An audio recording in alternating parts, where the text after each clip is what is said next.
And how dare anyone give anyone a deadline to respond, knowing fully well I was about to face the Malacañang press corps. But, sir, Now I understand why you insist on exclusivity in the Malacañang press corps.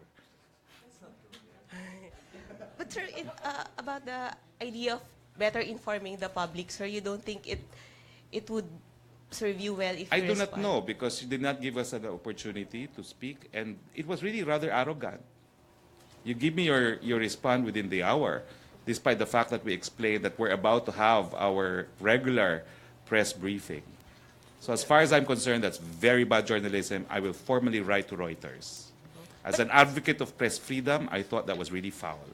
But sir, if we ask you now about your comment on the allegations in the report, for instance... I do not know because, you know, she wanted me to comment on something that I do not know about, and she gave me a deadline minutes before I was scheduled to face you here in Malacañang Press Corps. I've not even seen her request to comment because my instinct was I can't do anything right now. I'm about to do a press call. But have you since read the report, No. sir? Okay, follow up muna si Ace. Follow up. Then Joseph Morong. Well, nasabi na si Secretary hindi pa niya nabasa. So you haven't read the report because the report is already out. So you now have the opportunity to read it and answer it. Yeah, it's out, but that's bad journalism. I don't comment on bad journalism. So no comment. Thank you. Okay, Joseph? No, I don't comment on bad journalism. It's different from no comment. Okay, thank you, Secretary.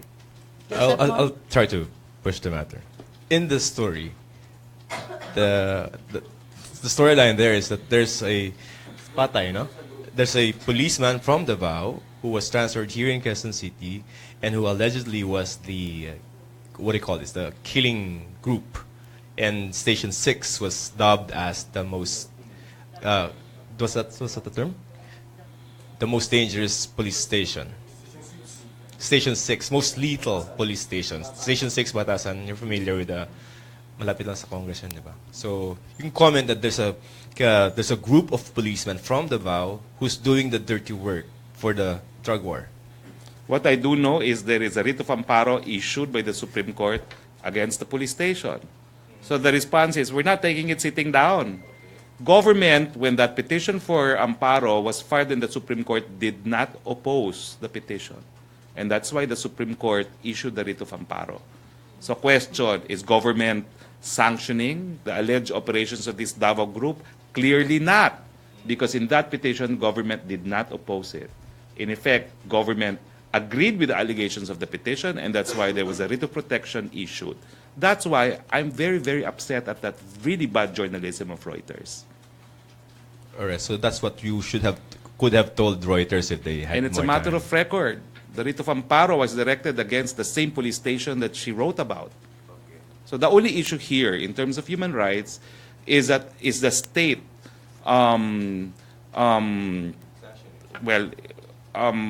undertaking its treaty obligation to protect and promote the right to life, no? Where there are allegations of extralegal killings, no?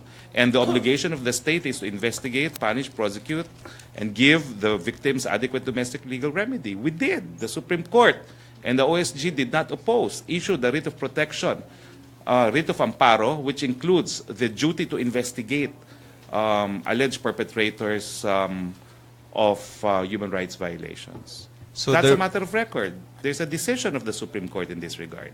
Sir, wala yung parang may inuutusan na particular group, no? Well, the point is there's protection ordered by the Supreme Court, which government did not oppose. Okay. Government is obligated to investigate. Government is obligated to punish the perpetrators thereof. That's how a writ of amparo operates. A writ of amparo will not provide for criminal sanctions against the respondents. What it will do is it will prompt the respondents to investigate, and the PNP right now is under obligation to investigate and confirm the reports of the petitioners in the writ of amparo. And I stress, no, this writ of amparo was precisely against the same police station mentioned by this reporter. Sir, down the line, no, assuming may nag-granting writ of amparo and then may investigation that proves that, you know, make certain liability yung mga policemen that were mentioned in the report, what's going to happen to them in light of what the President said na lahat ng mga police na nagkakaroon ng ganyang operation, if they are defending themselves, sa akin yan. Yes. Well, that's why if the investigation concludes that the police operation complained about was pursuant to the law, then the president will stand by the policemen. But as in the case of Kian, if it is proven that there was excessive use of force and that the use of force is tantamount to murder, then the president will order their prosecution.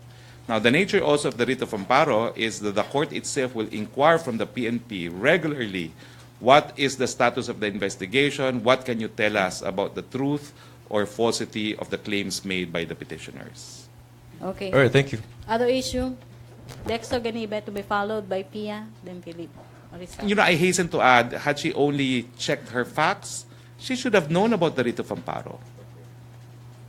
Shows you the quality, no? Dexter? Sir, other issue. Ano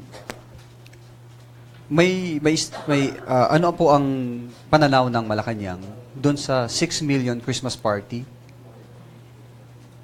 Ng ng PCSO? PCSO? Well, number one, I have no information yet because media reported that this was a statement attributed to Director Sandra Cam. Number two, well, I think you know that the president does not tolerate extravagance. So we do not know yet. No, I'm sure the president will look into the matter. As you know, he's very sensitive to what is reported by his own people, no, in the different branches of government. May utos ba, sir, na dahil may nagbunyag na director din ng PCSO?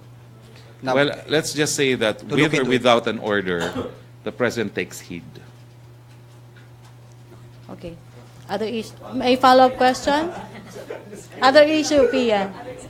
Sir, on the GAA, what parts of the national budget did the President veto? In my same conversation with the executive secretary, I inquired on the veto message, and he said that he will furnish me in due course. So I will answer you in due course when I have the written document, which is the veto message. That's coming from the president, of course. Okay, Philip? Sir, good morning. On the entry of the telco player from China, Senators Trilon, Lacson, and De Lima said that we should be wary about its entry.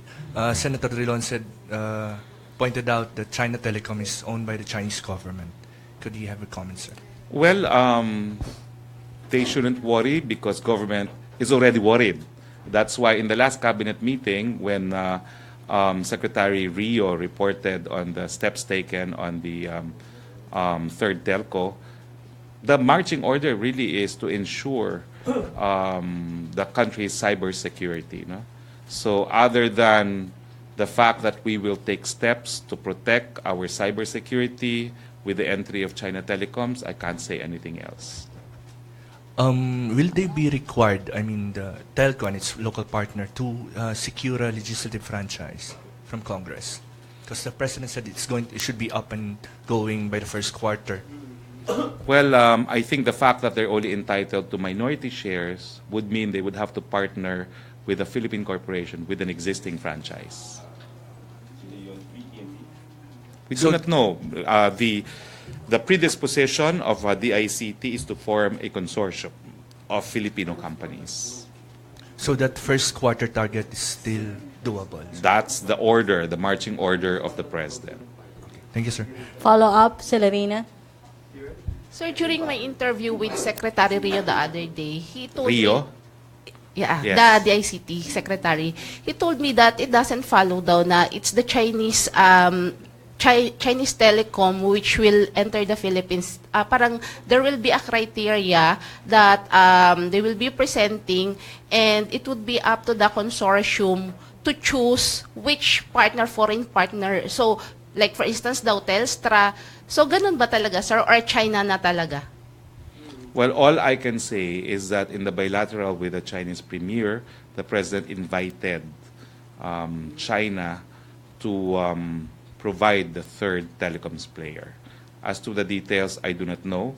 The latest instruction of the president, a copy of which I furnished all of you, is that it must be up and about in the first quarter of 2018. So right now, it's really China. Wala yung ibang countries. Hindi sila pwede. All I know is that China has since nominated China Telecoms. But again, there is, of course, freedom to contract. What we will select will be the 60% consortium. And that's where Secretary Rio promised absolute transparency. Okay, last two na tayo. Marisol Halili, then Laila Salaveria.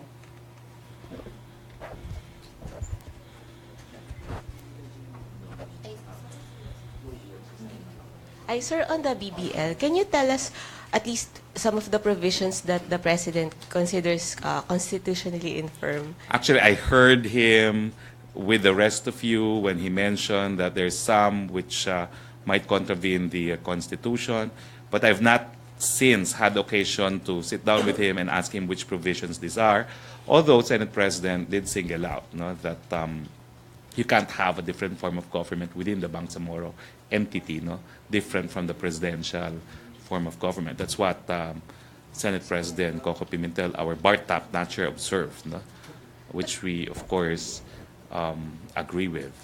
Sir, were these constitutionally questionable provisions only belated realized? Kasi Malacañang submitted the draft BBL to Congress in August. So wala bang study before it Well, was sent to remember, Congress? there are, if I'm not mistaken, 3 or 4 versions of the BBL. And that's why Congress, yeah, but there are other versions as well. No, they have to consolidate it. No? In the process of consolidation, I'm sure Congress, as the Supreme Court has said, knows what it is doing, and they will evaluate the provisions very closely. Being guided by the prior decision of the Supreme Court on the ancestral domain, on the memorandum on ancestral domain. Sir, but the BTC version, the one that Malacañang submitted to Congress, did it undergo a thorough study? I wasn't in Malacañang yet at that time. I was in Congress, so I do not know, But as I said, it's now an obligation of Congress to act on the pending bills, and we trust Congress will decide correctly. Last question, Joseph Morong. So in the BBL, that statement from the President said na I don't think he will hurdle constitutional barriers. Does it not take the wind out of the sail of BBL? And you know how hard it was to push last administration. Now he has the political capital to do that, but he's saying these things. Does it not take the wind out of the sail, and that's going to be potentially you be a see, problem? because of separation of powers, he can't predict how the other branches of government will act on the BBL as soon as it is passed by Congress. And that is why construing his latest statements with his previous statements, he also said that we better be prepared for an alternative. And he did say that if it doesn't pass the test of constitutionality, then we can resort to further autonomy. And of course, there is still federalism, because obviously, if it is declared unconstitutional, then the remedy is to amend the Constitution. So it's something that stakeholders must consider also, whether or not they will insist on the BBL first or wait until the Constitution has been amended. But the President is being true to his promise to everyone that he will pursue BBL. Sir, anyway, I'll leave the topic. Sa Sandra Cam na lang, sir. Do you think that the 6 million budget, according to the PCO, is an extravagant budget? PCSO? Well, number one, I do not know if it's 6 million. That's why we will have to verify. It's according to Sandra Cam. No. So 10, we have according Sandra Cam says it's 10, the PCO says, PCSO says it's 6. Still in the millions for a party. I do not know yet, but remember, PCSO is nationwide. So we'll have to verify, because the information just came out yesterday, if I'm not mistaken. I will formally communicate with both the General Manager and Director Sandra Cam. If true, 6 million is extravagant or not? We don't know, because we do not know how big that party was, considering that PCSO is a nationwide organization. Let me check first, okay, what the breakdown of 6 million is, and let me confer with the President. All right. Anyway, we will see each other in Marawi. Okay, last question, Celerina. Microphone. Thank you, Pia. So regarding the complaint of these 24 congressmen who did not receive now this allocation from the budget, would this be the policy now of the administration? If you're against the administration, you would receive 0 or less budget for your constituents? I'm sorry, but that question is based on the wrong premise that we control Congress. There is separation of powers. Congress has exclusive and primary jurisdiction in the preparation and approval of the budget. We had nothing to do with whatever decision both houses of Congress had on the alleged deprivation of projects as far as opposition congressmen are concerned. That's something that should be addressed to the leadership of both houses of Congress. But sir, what will happen to the constituents, to these places where they will be deprived of their infrastructure projects? As I said, number one, since it's not our business, we do not know if it's true. Number two, even if it's true, we can't do anything about it because of the separation of powers. That's something that Congress alone can decide. So the national government, like the executive, since the different departments is under you, you would not provide any project or allocation for them? It's not a decision that we make because all public funds must be supported by an expenditure law. So it's not for us a decision for the executive to make. It's a decision that Congress makes. So do you think these congressmen, just your opinion, these congressmen should not oppose whatever the administration would push? I can't comment because I do not know, number one, if it's true. Even if it were true, I can't comment because we have nothing to do with that since that's an exclusive prerogative of Congress itself. Okay, thank you, Celerina. Thank you. No more question. Thank you, Malacañang Press Corps. Thank you, Presidential Spokesperson Harry Roque. Back to our main studio sa Radyo Pilipinas Thank you. and People's Merry Television. Christmas.